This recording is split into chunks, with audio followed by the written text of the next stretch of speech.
வாழ்க வளமுடன். வாழ்க வையகம், வாழ்க வையகம், வாழ்க வளமுடன். இன்று உடல்நலம் என்ற தலைப்பில் கீழ் யுனானி மருத்துவம் மற்றும் அலோபதி மருத்துவம் பற்றிய கேள்வி பதில்களை பார்க்கலாம்.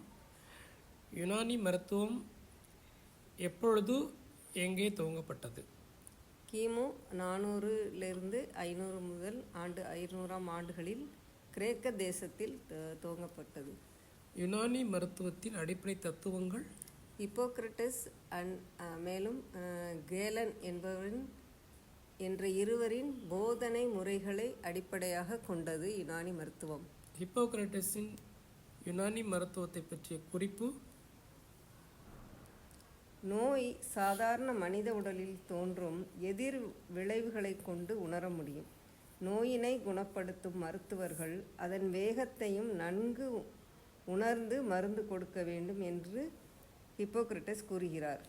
யுனானி மருத்துவத்தின் சிறப்பு: யுனானி மருத்துவத்தின் சிறப்பு இது அறிவுபூர்வமான அனுபவ மருத்துவம் என்பதால் உலகெங்கும் பெயர் பெற்று விளங்குகிறது. யுனானி மருத்துவத்தை வரலாற்றில் அதற்கு பெரும் பங்கு அளித்தவர்கள்: ஹிப்போக்ரட்டஸுக்கு பிறகு அரிஸ்டாட்டில், ஹீரோபைலஸ், எர்சிஸ்ட்ராஸ், சென்னாடயஸ்காரிடி, காலன், மாமு, மாஷ்வா, ராம்சி, ஈஷாக, அல்பைட்டர் ஆகியோர் இம்மருத்துவ முறைக்கு பெரும் பங்கு அளித்துள்ளனர். யுனானி மருத்துவத்தின் அடிப்படை தத்துவங்கள் 4 தத்துவங்களை அடிப்படையாக கொண்டது: இரத்தம், கபம், மஞ்சள் பித்தம், வாதம் எனும் கருப்பு பித்தம். யுனானி மருத்துவத்தின் வேறு பெயர்கள்: தோஷ தத்துவம், உடல் திரவ கோட்பாடு.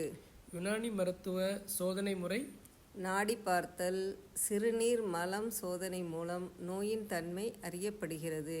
யுனானி மருத்துவத்தின் மருத்துவ முறைகள்: உடல் சுத்திகரிப்பு மருத்துவம், உணவே மருந்து மருத்துவம், மருந்துகள் மூலம் மருத்துவம், அறுவை சிகிச்சை மருத்துவம் என்று வகைப்படுத்தி உள்ளனர். யுனானி மருத்துவத்தின் கீழ் மருந்துகள் செய்ய பயன்படும் பொருள்கள்: உணவுப் பொருட்கள், மூலிகைகள், விலங்குகளின் உள் உறுப்புகள். அடுத்ததாக அலோபதியை பற்றிய கேள்விகளில் பார்க்கலாம். அலோபதியின் மறுபெயர்: ஆங்கில மருத்துவம் என அலோபதி அழைக்கப்படுகிறது. அலோபதி மருத்துவ உலகின் தந்தை: ஹிப்போக்ரட்டஸ், கிரேக்க தத்துவஞானி ஹிப்போக்ரட்டஸ்.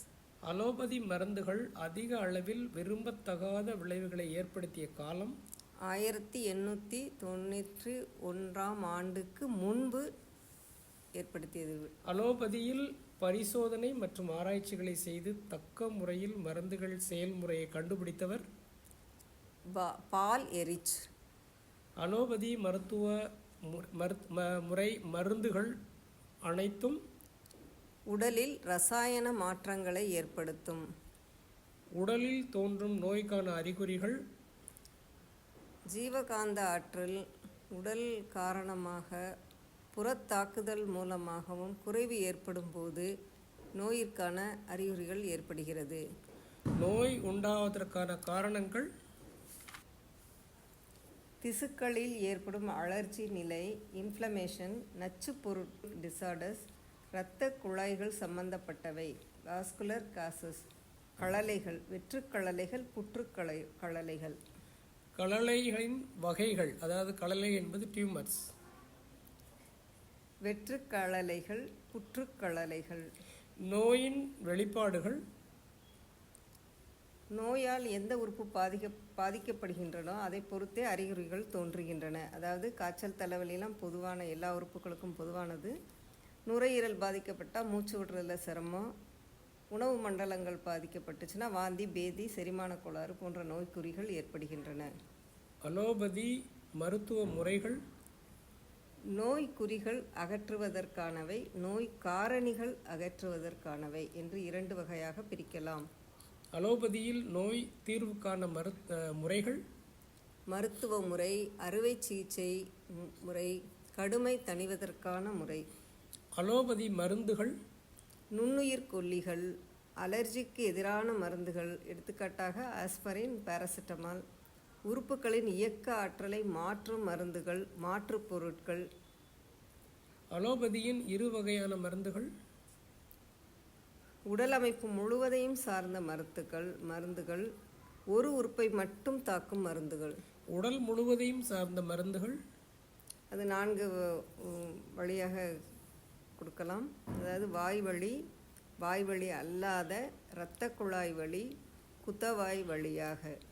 ஒரு உறுப்பை மட்டும் தாக்கும் மருந்துகள். உடலமைப்பு முழுவதையும் சார்ந்த வகையில் மருந்து உட்கொள்கையில் அது பயணம் செய்யும் வழியில் உள்ள குடல், கல்லீரல் போன்ற உறுப்புகளை, கழிவுகளை உடம்பிலிருந்து அகற்றும் சிறுநீரகம் போன்ற உறுப்புகளையும் பாதிக்கின்றன. அலோபதியில் அறுவை சிகிச்சை முறை எப்போது தேவை? களலை, சீழ்கட்டு, சில வகை ஒவ்வாமை, நீர்க்கட்டு, இரத்த குழாய் அடைப்பு போன்றவற்றிற்கு இவை பயன்படுகிறது. அலோபதியில் மின் காந்த அலை ஆற்றல் சிகிச்சை முறை எந்த நோய்க்கு தேவைப்படுகிறது? களலைகளுக்கு இந்த சிகிச்சை அளிக்கப்படுகிறது. கடுமை தணிவு முறை ஏன் மிகவும் கவனமாக கையாள வேண்டும்? நோய் முற்றிய நிலையில் நோய்க்குறிகளை மட்டும் தணிக்க இந்த முறை பயன்படுத்தப்படுகிறது. எதிர்மறை விளைவுகளின் காரணமாக இதன் பயன்பாடு மிகுந்த கருணையுடன் கையாளப்பட வேண்டியிருக்கிறது. எதிர்மறை விளைவுகள் எத்தனை வகை? 2 வகை: கணிக்கத்தக்கவை, கணிக்கப்பட முடியாதவை. அலோபதி மருத்துவ முறையின் தீமைகள். அலோபதி மருந்துகள் அனைத்தும் ரசாயன பொருட்களால் செயற்கையாக தயாரிக்கப்பட்டது. சாதாரண தலைவலி மாத்திரைகள் கூட மூளை, இருதயம், இரைப்பை, சிறுநீரகம் போன்றவற்றில் ரசாயன மாற்றங்களை ஏற்படுத்தி பக்க விளைவுகளை தோற்றுவிக்கக்கூடியது. அலோபதி மருத்துவத்தின் சிறப்பு. அவசர சிகிச்சைகளான விபத்து மற்றும் அதிக இரத்த இழப்பு, பிரசவம், மாரடைப்பு, மூளை கட்டி போன்றவற்றிற்கு அலோபதி மருத்துவத்தை தவிர வேற எந்த சிகிச்சை முறைகளும் கிடையாது. வாழ்க வளமுடன். நன்றி. வாழ்க வளமுடன். அடுத்த சந்திப்பில் மீண்டும் சந்திக்கலாம், அடுத்த பதிவில்.